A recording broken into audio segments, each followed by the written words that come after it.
So what's up guys, it's N7 here, and today we're going to talk about frames per second, film, games, and your brain. And I'll talk about some topics here that I want to point out, and I'll reply to your comments and questions down below to answer as many questions as I can about this general topic. So first off, I want to point out that film and game frames are not quite the same. Well, live action and virtual frames are not the same because they're not generated in the same kind of way. And I will come back to that later, but that will probably answer most of your questions. So first I'll dig down deep into, well, briefly, into the history of moving picture. So first it was found out that the eye can merge 12 images that were played in a row into one moving image.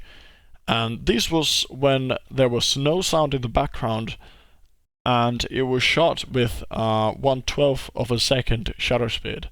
So then the silent movie industry moved to 16 frames per second, or minimum 16 frames per second, because they back then had a variable frame rate, and this was due to the hand-rotated frame rate control film cameras, which were really simple and they were, well, not advanced back then. They had an idea of more frames per second, kind of intensifying the scene, so they increased the frames per second when there was a lot of movement and action going on in the film. So then when recording devices were invented and well, voice and sound were brought into the film, they noticed that 16 frames isn't enough, because sound is creating another illusion and you're using different senses to kind of create an illusion for your brain. So then they increased the frame rate to 24 or 22 to 26, but they settled down to 24 frames per second. And the combination of sound and 24 frames per second was the best settling and pleasing for the eye and the ear to create the illusion for the brain to feel and kind of live in the film. So that is 24 frames per second, and everything else here is a lot simpler. So here we can see from two different screenshots from two different cinematic movies that I made, that the top one is kind of motion blurred and the bottom one is not. The top one is 24 frames per second and the bottom one is double PAL, which is 50 frames per second. And the top one has motion blur activated, which is kind of a virtual recreation of having lower shutter speed or exposure time. And that is kind of replicating the infinite number of frames that live action has. So that's the reason why usually people come up to the conclusion that 24 frames per second in games is not the same as 24 frames in movies. And that is because of the lack of motion blur, which is kind of making a frame interpolation effect, and that is kind of pleasing the eye. So now that you know about the history of 24 frames per second, like how cameras work and what's motion blur and shutter speed, now we can hurry the frame rate up to 48. And this is called the HFR, which is short for high frame rate.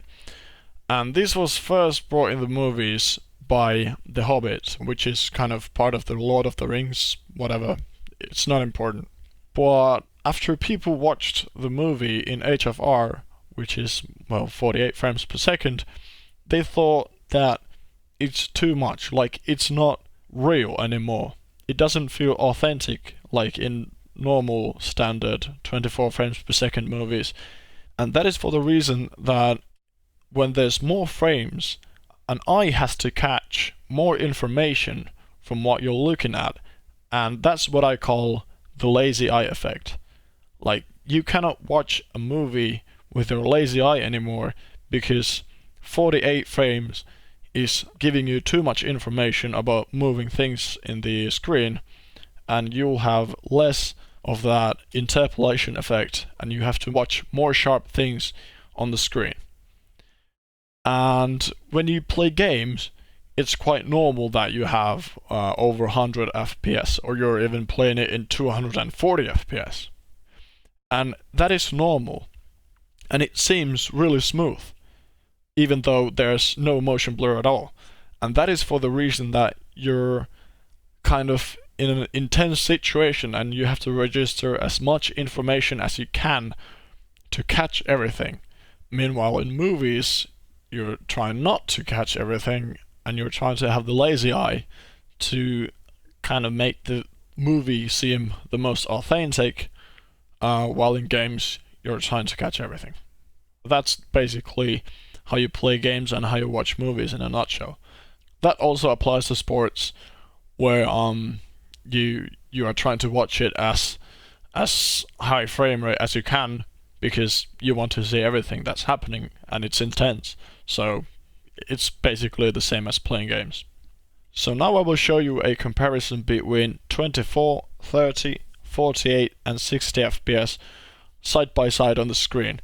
And you can cover the parts that you don't want to be shown in the video to compare what it looks like. And all of these were recorded in 60 FPS and lowered down to the frame rate that you see on the top of the screen. And this was also recorded with 100 motion blur, so that will also give you an idea of the shutter speed effect. So yeah, have fun watching.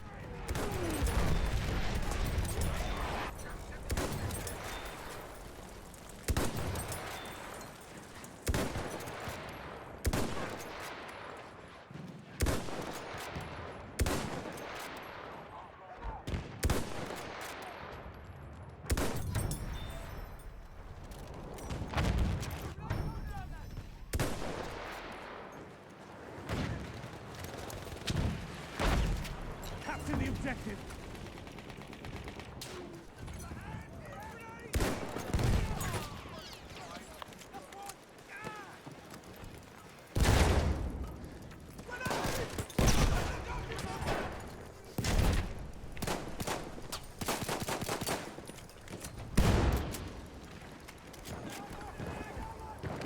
Look lively! Enemy shock trooper!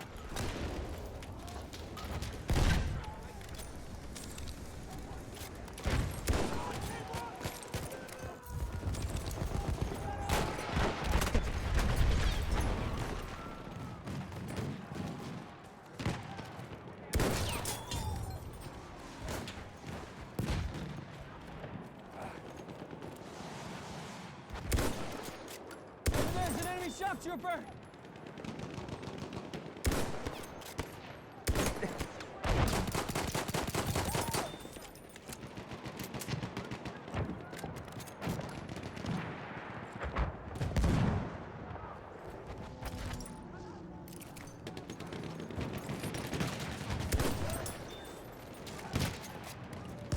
Enemy shot sighted!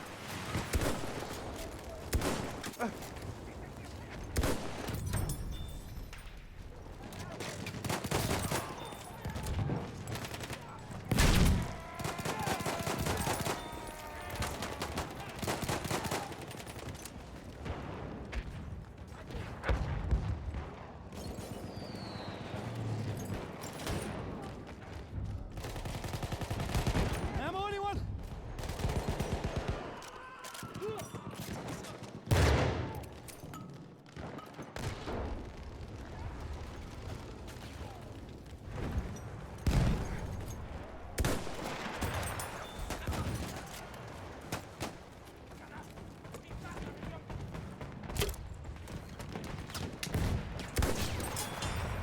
He's hot running, John!